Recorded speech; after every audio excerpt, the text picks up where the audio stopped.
मुसलमान की हालत अब जो है कटोरा लेकर के खड़ा होने की स्थिति बन गई। बिहार में मुसलमानों की आबादी 18%, यादवों की आबादी 14% और अति पिछड़ा पिछड़ों की आबादी 38%। जो ब्राह्मण हैं वो 1-2-2.5% हैं, कुर्मी हैं, हमारे सिन्हा जो श्रीवास्तव हैं, ये सब की 2% 2.5% से ज्यादा नहीं है। ये जो सामंतवादी जिनको अगड़ा जाति कहते हैं, वो अगर सबको एक जगह सम्मिलित कर दें तो 10% से ज्यादा नहीं बनते। लेकिन आज 22.9% यानी 23% वोट उनको मिलता है। तो वो जो अगला 12% मिला वो किसने दिया? ये चोरी हुआ। पहली बात, 18% मुसलमान जिनका 40 एमएलए होना चाहिए था, जनप्रतिनिधि, वहां पे बीजेपी ने किसी एक को सीट ही नहीं दिया। जनता दल यू नीतीश कुमार चूंकि मुख्यमंत्री थे तो उन्होंने उन मुसलमान जहां 70-80% की आबादी थी वहां पे 4 सीट दिया, उसमें से उनको एक सीट मिल भी गया। और मुसलमान को नकारा तेजस्वी ने भी, आरजेडी ने भी उनको नकारा। उनको कहा मैं तो यादवों का वोट लेकर के कुछ दलित और कुछ और दे देंगे और मैं जीत जाऊंगा, मैं मुख्यमंत्री मैं बन गया साहब, घोषणा कर दिया। और 2.01% जो मल्ला थे, जो साहनी वीआईपी का चीफ था, उसको कहा कि तुम डिप्टी सीएम घोषित कर दिए।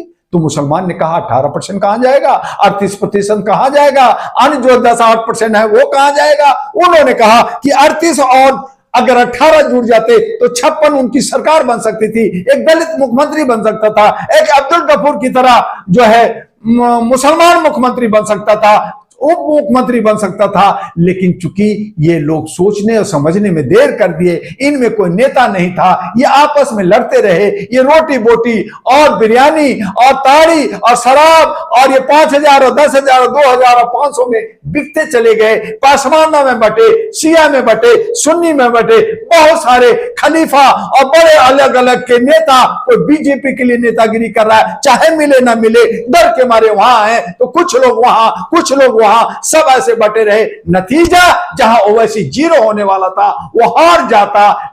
यही वजह है कि मुसलमान लामबद होके, जहां ज्यादा मुसलमान थे वहां 5 सीटें उनको मिल गया। वो थैंक बोर्ड बनाए कि उनको 5 मिला। अन्य जगह में भी अच्छा खासा वोट मिला। वो वोट कटा किसका? इंडिया गठबंधन का वोट कटा। उधर जो है प्रशांत किशोर, पीके पांडे जी ने जो जन स्वराज बनाया, उन्होंने कहा मैं मुसलमान को मुख्यमंत्री बनाऊंगा, मैं दलित को मुख्यमंत्री बनाऊंगा, खुद नहीं लड़ा।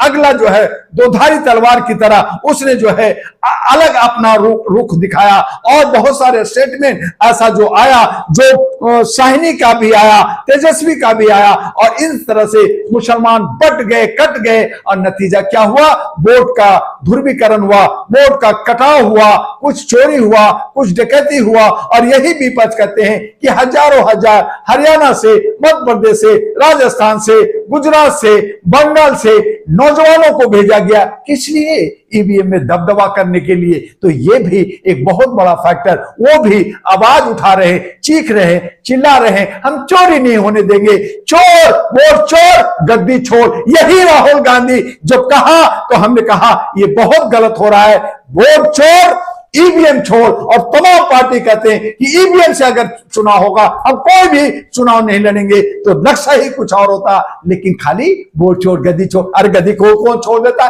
क्या राहुल गांधी गद्दी पे बैठे होते तो वो छोड़ देते? क्या तेजस्वी बैठा होता वो छोड़ देता? तो ये सब एक बकवास बन गया। जनता को कुछ नहीं मिला, लोगों ने कुछ मुद्दाएं उठाई, लेकिन वो सब ऐसे ऐसे एनडीए और इंडिया की चपेट में, और ये जो बहुत हवाई बनाए, लाखों करोड़ों का रैलियां किए, लोगों को दिग्भ्रमित किया, जिसकी वजह से ये सब मामला लेकर के बिहार को ले डूबा। बिहार की राजनीतिक एक बहुत दिलचस्प राजनीतिक रहा है, उस पर हमारी नजर कामयाब थी। हम लोगों ने भी बहुत सारे काम किए, काफी कुछ पैसे खर्च हुए, लेकिन उसके बावजूद हम सहम गए, डर गए। ये यूं कहें कि इनके लड़ाई में जनता ने भी जो है अपनी मूर्खता दिखाई और बिहार को 5 साल पीछे आप और 5 साल पीछे जाना पड़ेगा।